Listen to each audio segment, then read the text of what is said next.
Welcome back, guys, to another Scrutinizing Sunday. Today, we're going to go over some of the things that have happened in the last week, some of the progress that has been made towards growing the business, and figuring out a few little things here and there as we kind of ping pong our way into the direction of making things happen. Here on Scrutinizing Sundays, I talk about what is going on inside this business, Rapid Designs, and the things I learn along the way so that you guys can take them and apply them to either your businesses or apply them to your life in whatever way you'd like to, because it is a combination of personal education as well as business education. Right off the bat, the first thing I would like to update you guys with is a successful attempt at reintegrating sales as a block of time I am spending every day making the company bigger, telling more people about my stuff. If you guys don't know, if you have a cool thing you're doing and you want to sell a product or you want to do something, one of the first skills you're going to need is learning how to tell people about your stuff. And there's plenty of great books and resources for that. But a frequent problem of a lot of businesses is in the beginning, nobody knows about your stuff. So you spend a bunch of time telling everyone about your stuff. And then once people know about your stuff, they buy from you. And what that does is that makes you busy. And if you are interested in growth, the trick is to maintain the telling people about your stuff part while still doing all the work. And if you're doing something like cold calling, which happens to be the method I use to reach out to people, that is a time-consuming thing for me. It's not necessarily like if I was advertising, I'd have to spend the time to create the ad creative and stuff. But if I was advertising, I could just pour more money into the advertising and that would tell more people for me, right? But that costs money. So it's a balance of like, well, money or time, what do you have? Until this business gets to that maybe $10 million mark in revenue, according to Hormozy anyway, there's no reason for me to vary my acquisition channel so that I, get more people different ways. Basically, I could just keep doing the cold calling, and I'm not going to run out of people. We have a very big country. I could draw plans pretty much anywhere in America if I need to. So that said, we're going to keep it at cold calling. We just got to do more and then more and then more.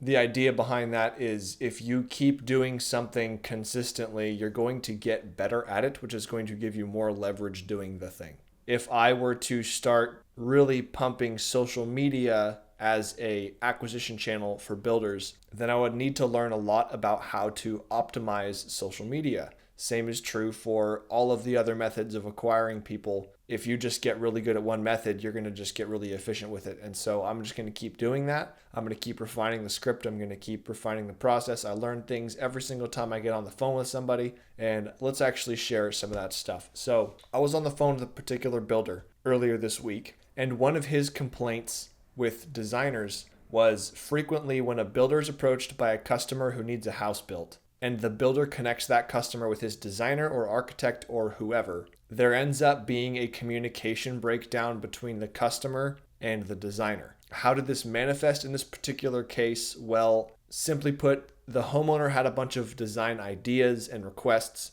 transferred a bunch of information to the designer, and the designer drew something that was bigger or not what the original person wanted. So that said, if you're out there and you're doing design stuff, one of the skills you need to have is the ability to extract really what the vision is of the person you're drawing for. And that gets more difficult the higher level you go. Architects have an ability to ask way more questions. They have much more experience generally. And so they're going to be able to probe deeper into someone's, style, preferences or millwork or all those little things that might matter. And they'll be able to get a much better idea of what somebody is after. Whereas some kinds of projects are a lot simpler. You can basically someone shows up with some SketchUp. They drew up some little floor plan they liked and they said, hey, I want to do this, this, and this. And they just need it drafted. That is a very different kind of project. And now that happens to actually be the type of work that Rapid Designs excels in because of the particular problem that we're solving with technology and our skills. There's different kinds of designers for different kinds of work, but one of the lessons here is that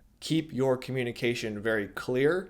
One of the things you have to do when you're communicating with people about a house they would want designed, if you don't understand or have full confidence in something they just said, you need to be able to tell them to either say it again or you need to tell them to be more clear with the words. One of the things that I like to do when I'm on the phone with somebody or on a call is I actually stay away from stylistic words. I won't say things necessarily like, oh, Mediterranean or Gothic or all these other words that they're container words. They mean something, but most people don't know what all of the things that are contained in this, folder mean. And so what I would like to do is I actually like to break things down into more specific elements. So if somebody approached me and showed me some photos of an exterior style that they liked, I would tell them, okay, so similar features on this style are going to be steeper roofs, shorter overhangs, barrel tile. I mean, I'll start picking out pieces and saying, hey, these elements are what produce this style. And so when I draw your house, I'm going to put these elements on your house. And then I have a better shot when we create that initial exposure to the exterior design. I have a better shot at them looking at it and being like, oh yes, that's what I had in mind. It looks beautiful. That's exactly the style that I liked. It doesn't work every time, unfortunately, but the smaller you can break down those components, the more likely you are to be able to produce something for somebody that they're expecting. And last but not least here in this communication piece is when somebody is speaking to you, you have to be able to understand what flexibility they have with what's already in their head. They may be very fixed on one particular thing, but if you haven't figured out what that one thing is, you might draw something that's nothing what they wanted, and then you just end up disagreeing and maybe they get confused. And, the other part of this is that once you've drawn something and presented it, you need to be clear again that, hey, this is an idea. This is a concept. This is me trying to get to the thing that you want. This does not mean that this is the final product. A lot of times architects will send over a drawing with a PDF or something, and they'll just be like, hey, here you go, take a look at this. And then there's zero room for communication. It's like trying to have a discussion over text with somebody. There's so many things that are not communicated well. So that's a terrible way to do that. I highly recommend doing like a Google Meet call or an in-person meeting or something where you are going to be able to communicate intent or flexibility and things like that. One of the things that is different about my process with a lot of other people is that a lot of my work is done live in front of the customer. So because I happen to draw or move around in the computer so fast and chief with my mouse and all the other things that I do, people are able to actually come in on a Google Meet with me, and I have such confidence in the software that I will just let them watch me work as I design their house. And that doesn't happen in a lot of cases. Like, they're not going to watch me do a lot, but I will have checkpoints. So for example, if I think I know what they're talking about, I'm going to have some time on my own to draw this up and create the concept. But in this first meeting, we're actually going to stretch things around. We're going to move walls. We're going to do it all live on the spot. And I have not met anybody else who has ever done that. And to be fair, I don't know too many other designers, but I have not seen that presented yet in many ways. And so that is kind of a unique feature. If you'd like to also be unique, then you can consider doing something like that. Now, it does take a lot of confidence and ability to both have conversation, be clear with communicating, drive your software, understand what they're wanting to see, be able to change it really fast so that you're not wasting their time and they're just not sitting there, right? It takes all of those things together to be able to perform that service. So maybe get some practice if that's not something you're comfortable with yet. But that is a really cool value feature that you could unlock for some people.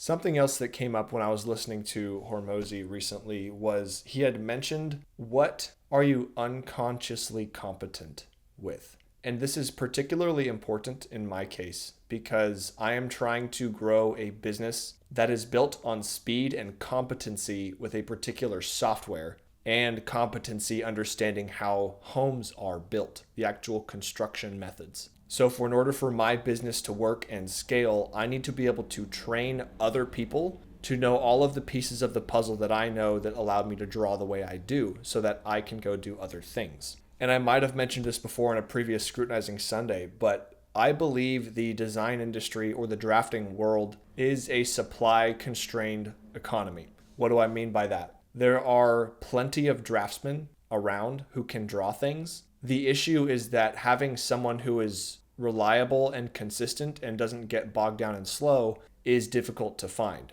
So therefore, there's a lot of demand. There's a lot of work out there that's ready to be done by someone who's good. And as soon as somebody pops their head up who's really good, then people find out about them and then they get really busy. And so if you do not also possess the skills of being able to scale a business and draw plans, then you're just going to get really busy and then you're going to get slow. And the slowness is part of what we're trying to solve here. And so in order to basically make the machine work, it has to be able to work while growing, which just requires breaking down all of the infinitely small little skills and little pieces of competency that you have into things you can train. One of the things Hormozy mentions is that every trait is really just a bunch of little skills. So if somebody is funny, there's a bunch of little behaviors they do that make them funny. And so if somebody is being trained to have a certain trait, or you want them trained as in your business to have a certain skill set, you have to realize that there may be lots of soft skills or other things involved, but everything can be broken down into something that is learnable.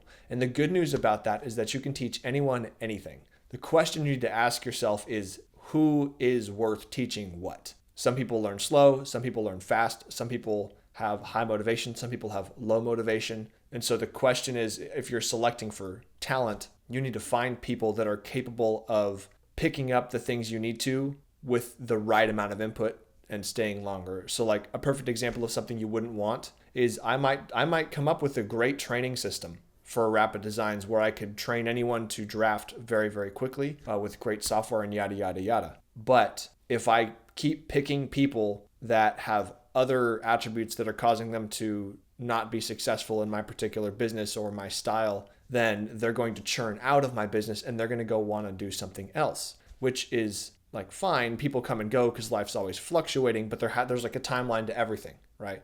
And so if you have an employee that you train for 3 months and they leave, let's be real, training most employees in a high skilled service is going to take more than 1 month, most likely, because there's just so much that they have to understand. And so during that training period, what you're basically doing most of the time, unless you have a super efficient training process, is you're dumping extra money and extra resources from other people to get them up to speed. And if they go leave and do something else, you've basically wasted the money and put it into a person that was not able to deliver that value and make you that money back. Versus if you were to train someone for 3 months and then they worked for you for a year past that, they were performing for a year at a level that was producing the value for the company the right way. And so like they make themselves worth it. Be conscious of all of the little skills you might have that make you capable of running the business you have if you're trying to train people. There might be a bunch of little things you're doing that you're not aware of that need to be taught to someone. So just keep that in mind.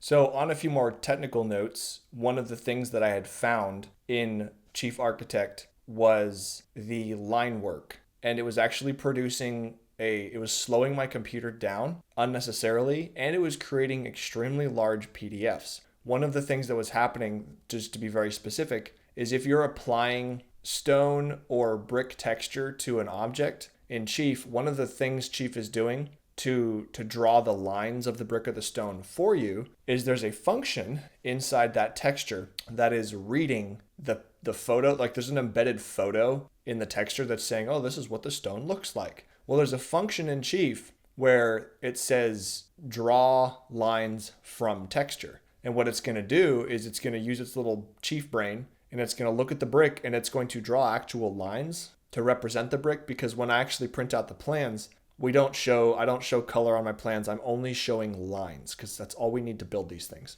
The issue that Chief does is instead of, if it shows a block on the screen, instead of drawing some lines that make a block, it draws a bunch of tiny little like individual dashes that when you zoom out, it looks like a block. But if you zoom in, it's actually like a few hundred lines in that one block. And the problem with that is that when you multiply that by like a stone wall and it's across a whole house, there's millions of these tiny little lines that your computer is processing to put on the screen as lines to be printed and yada, yada, yada. So the issue was that function was causing that particular texture to slow the computer down and to produce huge files. How do we fix that? Well, you can actually go into the pattern that you're applying for the stone or brick or whatever it is, and you can edit the pattern and delete all of the little individual lines. And like I did it one stone at a time because I wanted to keep the look, right? So you delete one little stone worth of lines and you just redraw it yourself with like a chunk of 4 or 5 lines. And 4 or 5 lines is way less to compute than hundreds of lines in one block. So I did that, and now my file size went way down on any plan that I had brick or stone on. It fixed that problem, as well as when I was trying to view elevations to draw on them or anything like that in Chief, that process was way faster. I could zoom in, I could zoom out. Everything was moving very quickly in the software. So just be aware that is a glitch that's definitely in there. A little bit technical, but hey, if you're watching this and you use Chief, then good. You can learn from that and get it quicker. So that's pretty much everything I've got for this week. We're going to just try to keep consistency going here, and we're going to keep doing the sales calls. We're going to keep moving things around. We're going to keep making these free models for people and trying to provide some value in things. I do have some things planned to be posted on this channel other than the Scrutinizing Sundays, so just keep your eye out for that. And otherwise, guys, I'll see you next week. Have a good one.